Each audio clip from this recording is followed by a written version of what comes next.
Emmanuel Drain was rare from the day he was born, but not in the way that's easy to notice. Emmanuel loved to play. He loved superheroes, all was well until he and his family got the news no family ever wants to hear.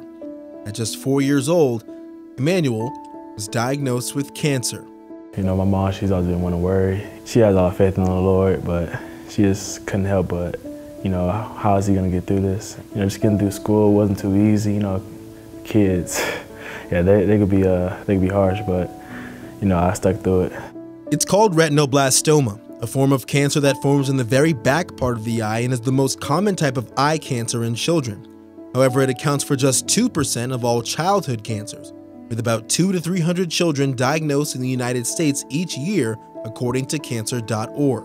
I do remember parts of it, you know, going to St. Jude and taking the flights for the first time at such a young age. And, you know, most of the time I didn't really know what's going on, but I just know my parents are always there for me. The most common way of treating the disease is removing the eye.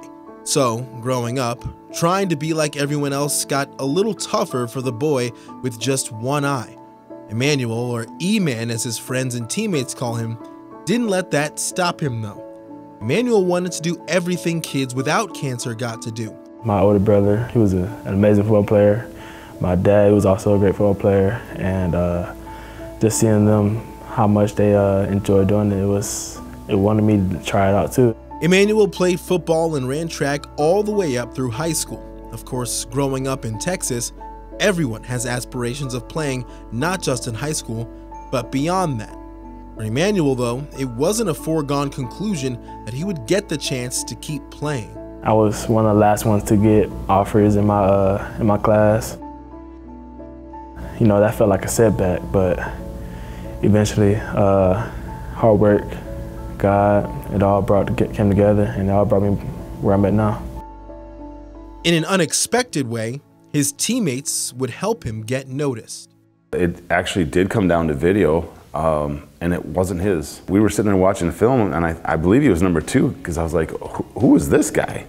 You know, this isn't even his highlight film, and he's making all these plays, and he's hustling all over the place, and he's doing some crazy good things. Like, are you on this guy? Is he being recruited? Is he a senior and all that stuff? Once we met him, once we talked to him on the phone and met him in person, it was lights out. Like, oh my goodness, he is a unique person. Let's try it again. Let's go. First O, first O, first O, first O. Dakota State head football coach Josh Anderson ended up giving Emmanuel a shot. He says it's been a decision that's changed his program in ways he couldn't imagine. Emmanuel became a college football player, something he'd always dreamed of. Didn't think I'd be in South Dakota, but you know, I'm glad to be here. And so far, the experience has been everything Emmanuel could have wanted and more. He managed to start on special teams as a freshman and saw some time at defensive end, totaling 2 tackles and 1 assist. Up to this point, Emmanuel had already shown having one eye wouldn't stop him from accomplishing anything, but he never knew he would get the chance to prove that to someone who's just like him. This, you know, I play real soccer, is 5-year-old Hazel. I like the Stack and Drink Park. She, like Emmanuel, was diagnosed with retinoblastoma at a young age. I thought she just needed glasses. Her eye wasn't tracking correctly. I would see like kind of a white spot every now and again, but I thought it was just the kitchen lights reflecting poorly. I didn't really know. That was actually the tumor that we could see. Our doctor was very confident that it was a good prognosis.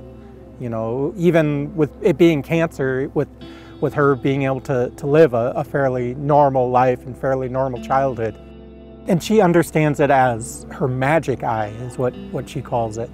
You know, it's not a prosthetic, it's her magic eye, because she's got something that, you know, nobody else that she knows has. Hazel's mom and dad have been focused on letting Hazel grow up just like any other kid.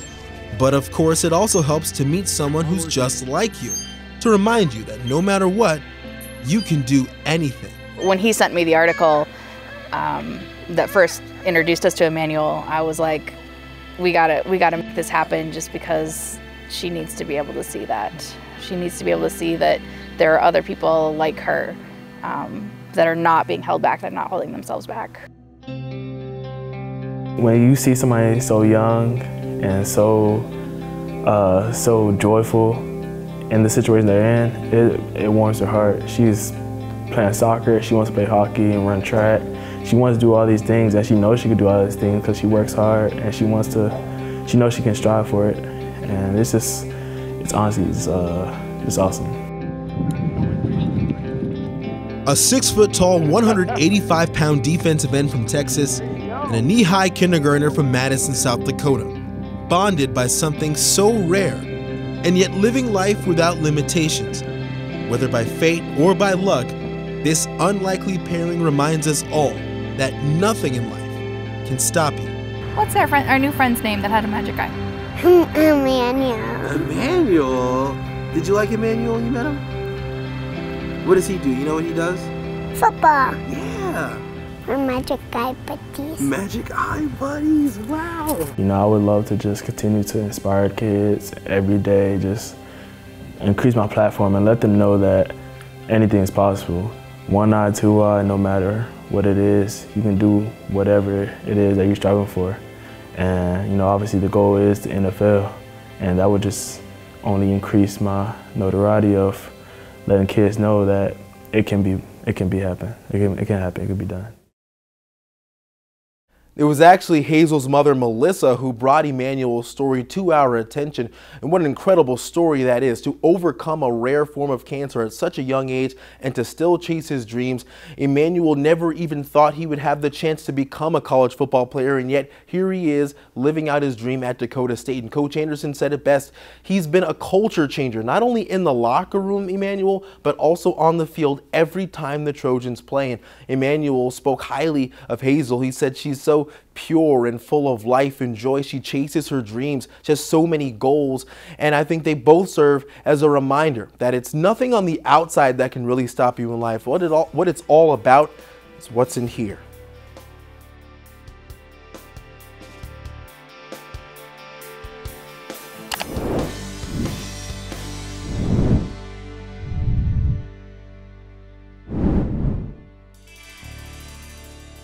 This has been Midco Sports Magazine, presented by Build Your Base with Beef Sports Nutrition and Training Program.